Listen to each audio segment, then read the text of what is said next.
All right, so I got Dennis and Joe here of Initial Ascent, and we're gonna walk through why you guys want to pick up Initial Ascent for your next backpack hunt.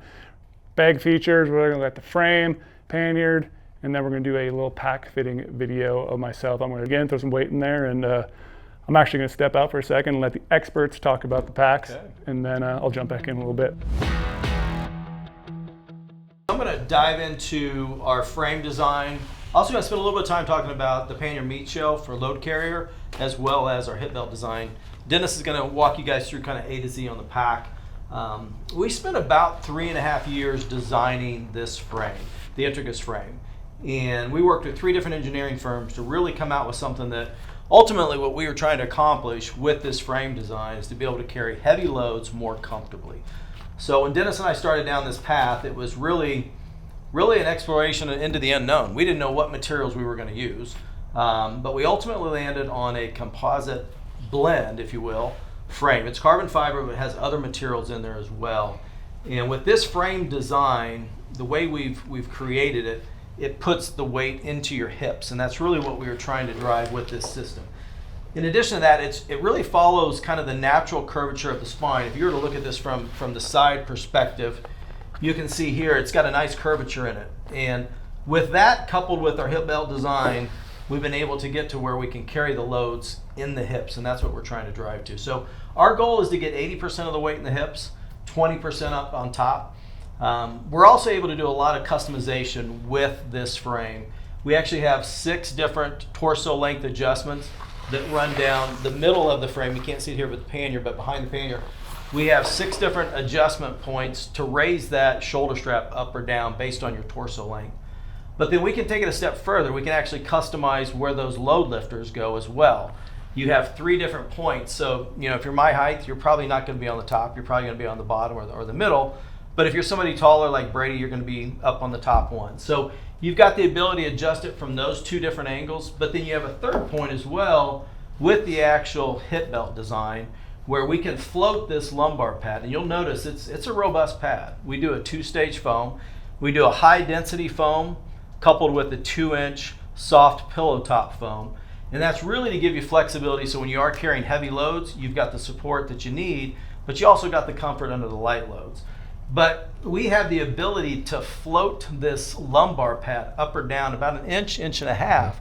So you can really tailor it from 3 different points to give you a custom fit. Now, the other thing I'll tell you, with our frame design, we actually attach the shoulder straps to the frame. You tend to have more movement on your back as well. So we try to avoid that by attaching it to the rigid frame. You really get no movement on the back. It's a great system for carrying heavy loads. The frame by itself only weighs 19 ounces, so it's super light, but it gives you a lot of flexibility to carry heavy loads. It'll carry more than the average person could ever think about carrying it. So when you look at the design of the frame itself, it's a little bit narrower and gets a little bit wider as you go up top, but you'll also notice we have up here this slot that's been cut out of the frame. It's on both sides, on the left and right. That was originally designed so you could carry your rifle sling up there. So instead of fighting it, slipping and sliding all day while you're out there trucking through the mountains, take that and just locks down your sling right onto the frame, and it's just great. You can be hands-free. You don't have to worry about it. You don't even notice it's on your back. It's been a great feature. Now we have people that actually are starting to cut and carry their quarters up there, because the center of gravity allows you to basically stand up straight with heavy weights on the side. So it's a great system. Hey, the other thing I'll say before I turn it over to Dennis here is, this is our pannier meat shelf. Now, this is sold as an accessory. Pretty much every pack that goes out of our door, people end up getting one of the pannier meat shelf. The great thing about this is you can see when you have this full, it's going to ride about 4 to 6 inches above your belt. And that's one of the things that was really nice about having this meat shelf with you, is by able to carry that load a little bit higher up on your back, it's going to make the pack out so much more enjoyable. So we highly recommend this. It also allows you to convert your pack into a day pack, where we'll pack in with the bag on and everything, just like you see here. Get to camp, set up camp, we'll pull that bag off, we'll run the lid with the meat shelf, and it makes a great day pack option. You got a big pocket on the outside here, which gives you a ton of storage. Out here on the outside, you've got a couple of compression straps, and then you bring the lid down, I mean, it just makes a fantastic day pack option. Bag-wise, we've got 3 different bags. We've got our 3K, our 5K, and our 8K. So the 3K, I believe this is the 3K here. Our 3K has the horseshoe zipper, which the 5K and 8K also have, but the 3K is the only one that doesn't have a roll top. So 3K is really compact. It's going to be for that 1 to 3 day hunt. Late season, it's a great day pack for late season when you're carrying some more layers.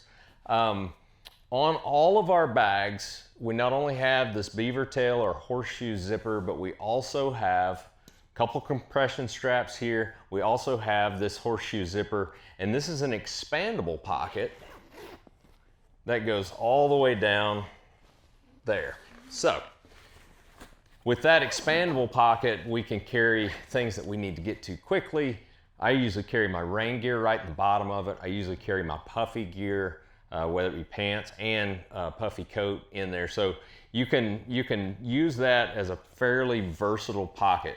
Now, our strategy with pocketing with all of our packs, we want to have enough packs where you're organized. We want to have well thought out packs or well thought out pockets, but we don't want to have too many pockets to where you start to lose things and you're trying to figure out where you put things.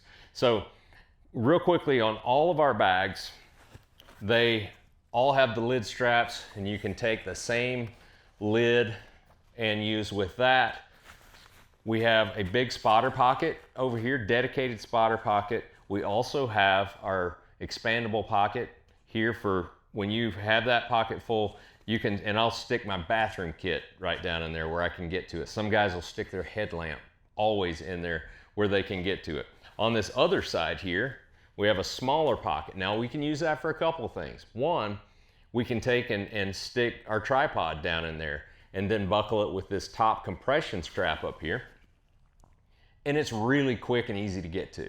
That makes a lot of sense. Now also, guys are running the butt of their rifle in there, and so then they run their rifle right up beside it. You know, use this top compression strap to cinch it down. A lot of guys will go to a locking buckle or something like that to hold that in there.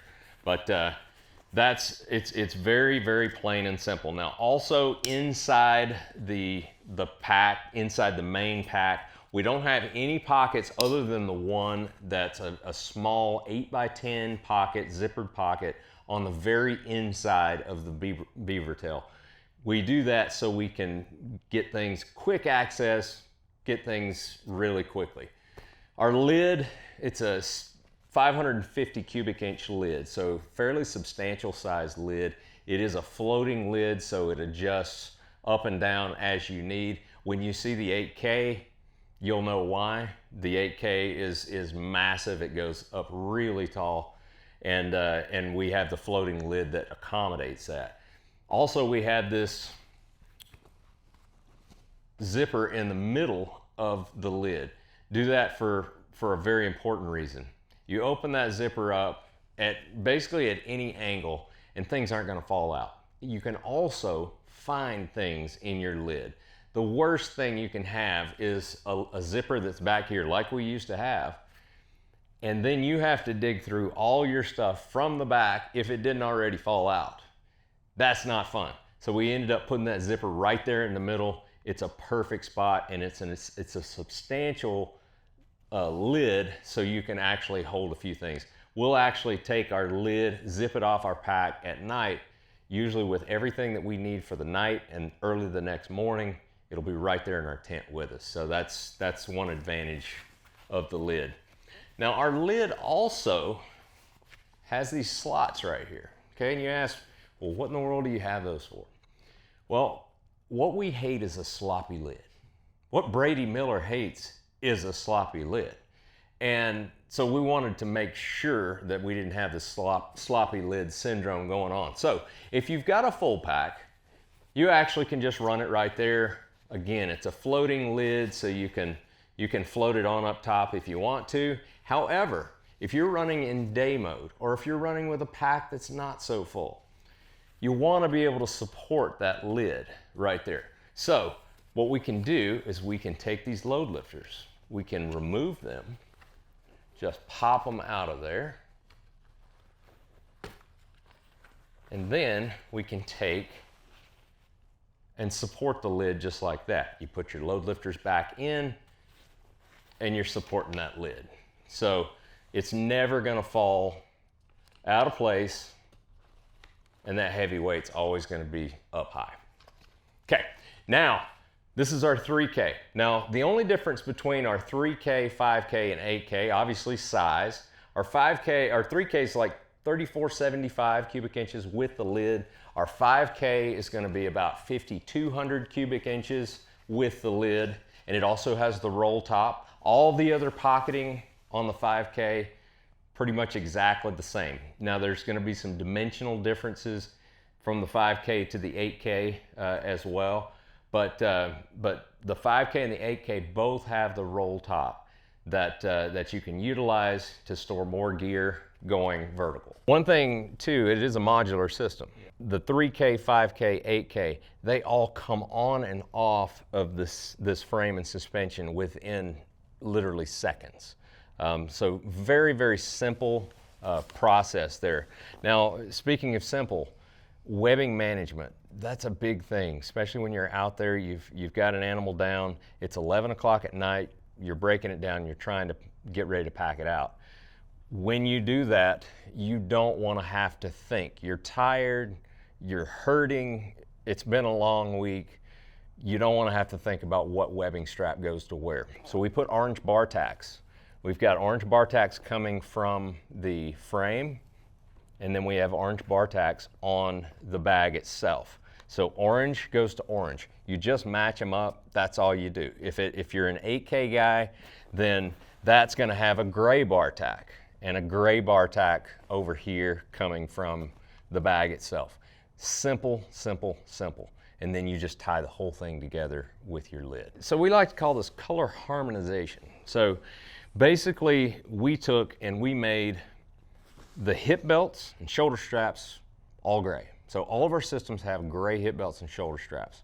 You know, for a business, that kind of makes sense because all of a sudden, instead of having 4 colors with 3 hip belt sizes, and that's 12 altogether, we have 3 sizes of hip belt with 1 color. So that's 3 hip belt sizes. We can, and those MOQs, you know how that goes. And so we've got gray and gray. Then we did gray webbing, okay? And on this bag, all the stretch is gray as well. You've got some Cordura up here on the lid that's also gray. So all of our bags have this gray accenting all the way through. And we're able to do that. We've got a coyote version of this. We also have an all gray version of this as well, if you just want to keep everything the same. So it's a really nice blend, no matter if you've got the olive or the coyote or just the straight gray.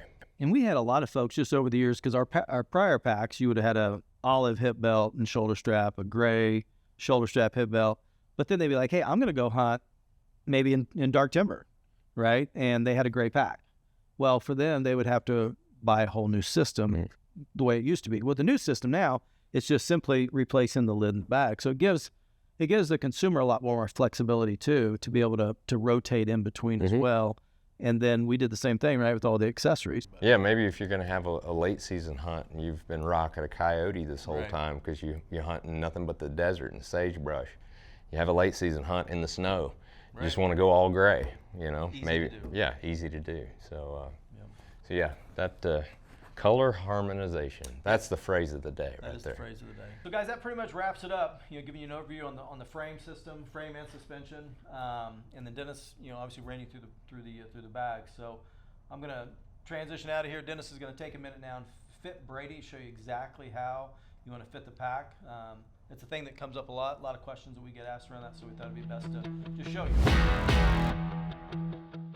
All right, so now we're going to work through sizing the backpack. So Dennis is going to walk me through setting it up for my body. You always recommend putting some weight on and not doing an empty pack, right? Yeah, always recommend 25, 30 35 pounds. And you want to do that just so to make sure that that thing settles like it's supposed to, kind of gives you that feel to where you can tell if it's fitting right or not.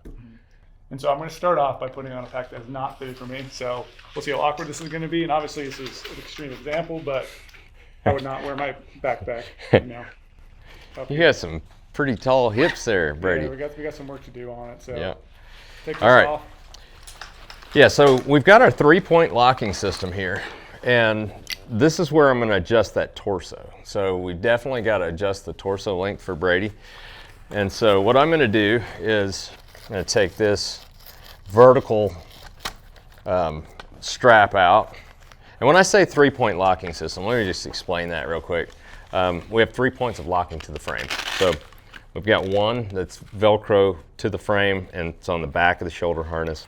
Then we have one that goes through the frame and horizontal around the shoulder harness. And then we have this last one that also goes through the frame but comes over vertical on there. So where you go, the load goes. That's the important thing. So Brady, you've measured your torso before, correct? Yeah, I measured at 22 inches. At 22. So for our frame, that's going to max out where he is going to be. We like to say our Integris frame is going to be 22 or 18 to 22 inches. We're going to start it right there, and then if we need to make an adjustment, we can sure do that. Yep. And one thing I'd like to point out too is that, you know, you're 6'5", Yep. and you've got a 22-inch torso. I've got a buddy that's also 6'5", and he has a 19-inch torso. So height doesn't exactly equate to how you're going to set your backpack up. So that's an important thing to remember. It's all about that torso length. So let's flip it over, and then we'll kind of show them how we're going to put this weight on. And how tight are you normally making this one when you're going through? Just real snug. You want to be able to maybe get one finger under there, and that'd be about it. Okay. Yep.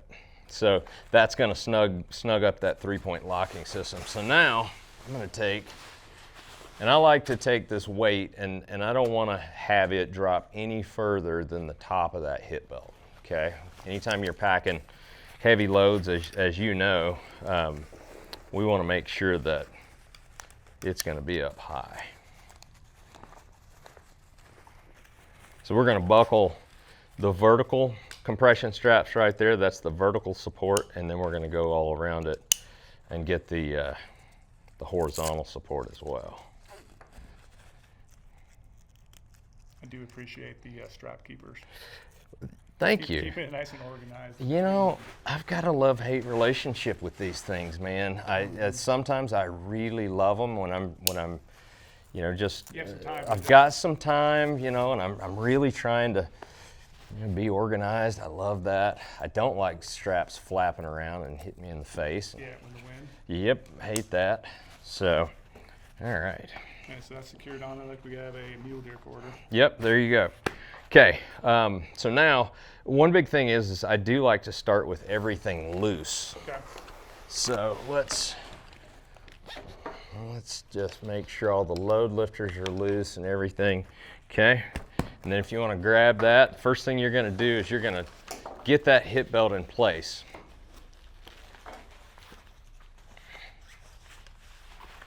When you get that hip belt in place, you're going to take the points of your hips. So that's the ones right out front. It looks like you're, you're getting right in there. So then you're going to place the hip pads right there on the points of the hips. You're going to basically put that on the midline of that hip belt pad. Okay, and then you're going to pull straight forward. Okay, that's physics at its finest right there. Yep. And now you can get that thing really tight. So that's the most important thing you can do when you're fitting a pack is get that hip belt placed properly and get it tight. You always want to start here. Always want to start there. Yep. The next thing you're going to do is you're going to go down and back with your shoulder straps. So you're just going to kind of work up underneath it right there. And you can see what that did. That actually worked that frame up just a little bit to right below your ears. And that's the perfect place to put that. Okay, so now you got your shoulder straps. You should feel some pressure right there. which is good. Now you're going to take your sternum strap,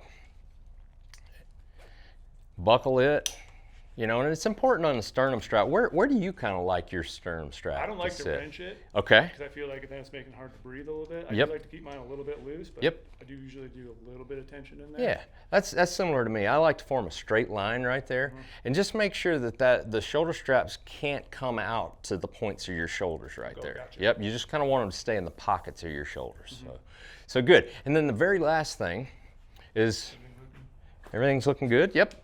Very last thing we're going to take and get your load lifters there, and you're going to ease those forward till that weight comes into your back and stop.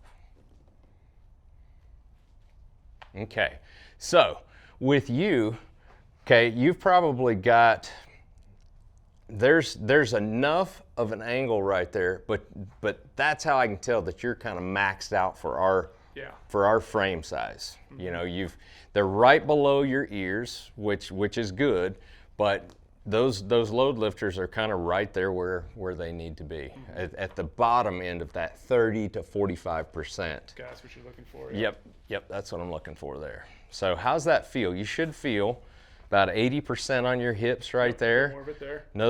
Another 20% up here on your shoulders, if that. Yep. So yeah, it always feels comfortable. Yeah, that looks good. You know, one thing to point out too is above that lumbar pad right there, you got some breathing room. You got some air condition. That airflow. Yeah, I tell you what, these early season hunts, man, that's money right there. And then I could also adjust the lumbar pad if I wanted to and raise that up and down. Yep, Or you do could. You like to have it sit, kind of, or just kind of So thing? I like it. It's more of a feel because we're all shaped differently, right? So I like to take and roll that up, for me, more into the small of my back, so up above my butt, basically. Yep. But some guys, will want to put it down a little bit lower. But we've got, 1.5 to 2 inches of travel right there that you can adjust that and kind of customize it for yourself. Yep, and I love how it's grippy around here. Like I got a lot of good material. Yep, exactly. Yeah, that looks like a really good fit. And if it was for someone else too, obviously you got that 3-point right there. You can adjust that lower, bring it up, or. Yep. For somebody like me, I could put it on that second notch and still have probably a 45-degree angle.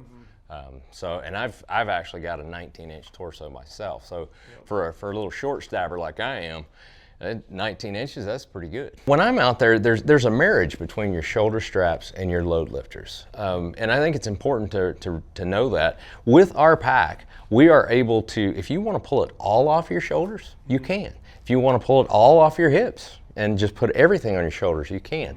So a good example for that, I'm always, it depends on fatigue, just depends on, how you're feeling out there. If I've got heavy loads on, a lot of times if I'm walking uphill, I'll actually take it and put it mostly on my shoulders and pull it off my hips.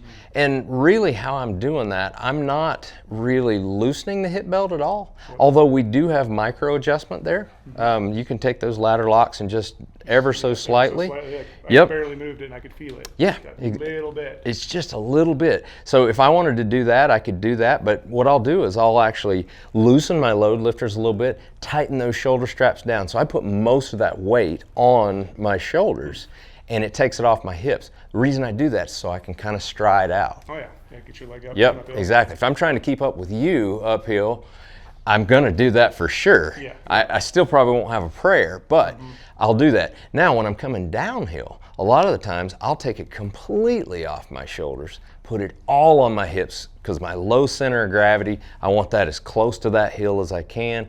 Gives me really good footing going down. Yeah, that was easy though. Yeah. Easy setup. Yeah, and then when you take it off, I like to tell guys, do it exactly the opposite way of putting it on. Load lifter, sternum strap, loosen your shoulder straps, and loosen your hip belt. And that way you go through the same practice. Next time you're going to put it on, it's already set up for you. One thing I never did, I never thought of to adjust the load lifters first when I'm taking it off. Just reverse everything. And then, I see guys all the time that they'll come in and they'll put their pack on and their load lifters are so stinking tight. And I ask them, do you ever loosen your load lifters when you're done and you put it back in the truck? Well, no. Every time I put it on, I just tighten it back, some more. So keep going And more so and it's more going more and more every time. So yeah, I think it's important to get a fresh start every time. So. All right, so that was a quick overview. Initial Ascent backpacks. So we looked at bag construction, frame, waist belt, suspension system, fitting it on my body. You guys gave all your pro tips. I just kind of stood here at the end and didn't really do much, but I appreciate You're a great model. insights. Yeah. So yeah, if you guys have any questions at all, as always, drop them in the comments down below. And biggest thing, these things are available in the GOHUNT gear shop. So check them out. Highly recommend them. I packed out a moose and a bear right now with it. Absolutely love these packs, and they hold weight very comfortably. So I think you guys are